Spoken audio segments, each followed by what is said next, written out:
बिस्मिल्लाहिर्रहमानिर्रहीम। अस्सलाम वालेकुम नाज़रीन, उम्मीद है आप सब लोग खैरियत से होंगे। तो नाज़रीन, आज एक बहुत ही ज़बरदस्त खबर लेकर आई हूँ। जी हाँ, उनके लिए जो गेम खेलते हैं, पबजी गेम खेलते हैं, उनके लिए बहुत ही ज़बरदस्त जो है वो खबर लेकर आई हूँ कि इस्लामाबाद में हाई कोर्ट का पबजी गेम पर पाबंदी ख़त्म करने का हुक्म जो है वो जारी हो गया है। इस बारे में हम डिटेल से बात करेंगे, लेकिन उससे पहले अगर आपने वीडियो को लाइक नहीं किया तो जल्दी से लाइक कर लें, और चैनल को सब्सक्राइब नहीं किया तो पहले जल्दी से सब्सक्राइब कर लें।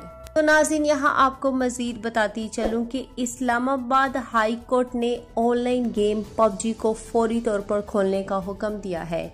जी हाँ, इस्लामाबाद हाई कोर्ट ने ऑनलाइन गेम पबजी को फौरी तौर पर खोलने का हुक्म जो है वो दे दिया है। जुम्मे को इस्लामाबाद हाई कोर्ट के जस्टिस आमिर फारूक ने पबजी पर पाबंदी के खिलाफ दायर की गई दरख्वास्त पर महफूज किया गया फैसला जो है वो सुनाया था। हाई कोर्ट ने मोबाइल गेम पबजी पर पाबंदी के खिलाफ दरख्वास्त पर फैसला 14 जुलाई को महफूज किया था। तो अदालत ने पाकिस्तान टेलीकम्युनिकेशन अथॉरिटी PTA का पबजी पर पाबंदी का फैसला कलअदम करार दिया है। PTA ने शहरियों की शिकायत के बाद पबजी पर पाबंदी लगाई थी। पाकिस्तान में पबजी कंट्रोल करने वाली कंपनी ने PTA के फैसले को चैलेंज किया और गुज़श्ता समात पर PTA के वकील ने अदालत को बताया कि गेम में गैर अखलाकी मवाद जो है वो देखा गया है और शिकायत मसूल होने पर पबजी पर पाबंदी लगाने का फैसला किया गया था।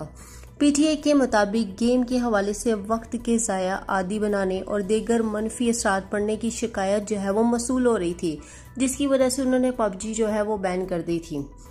तो लाहौर हाई कोर्ट में वालिदैन की जानब से दरख्वास्त दायर की गई थी। वालिदैन ने बहुत ज़्यादा शिकायत की थी, जिसमें कहा गया था कि बच्चों को गेम खेलने की इजाज़त ना मिलने पर खुदकुशी करने की रिपोर्ट सामने आई है, जिसकी वजह से पबजी जो है वो उस पर बैन लगाया गया था। लेकिन अब बहुत बड़ी खुशखबरी ये है कि पबजी पर जो है वो अब पाबंदी जो है वो उठा ली गई है। इस्लामाबाद हाई कोर्ट का पबजी गेम पर पाबंदी ख़त्म करने का हुक्म जो है वो जारी हो चुका है। नाज़रीन, उम्मीद है आज की वीडियो पसंद आई होगी। वीडियो पसंद आने की सूरत में वीडियो को लाइक कर दें और चैनल को अभी तक आपने सब्सक्राइब नहीं किया तो जल्दी से सब्सक्राइब कर लें। तो अब तक के लिए इतना ही। जज़ाकल्लाह।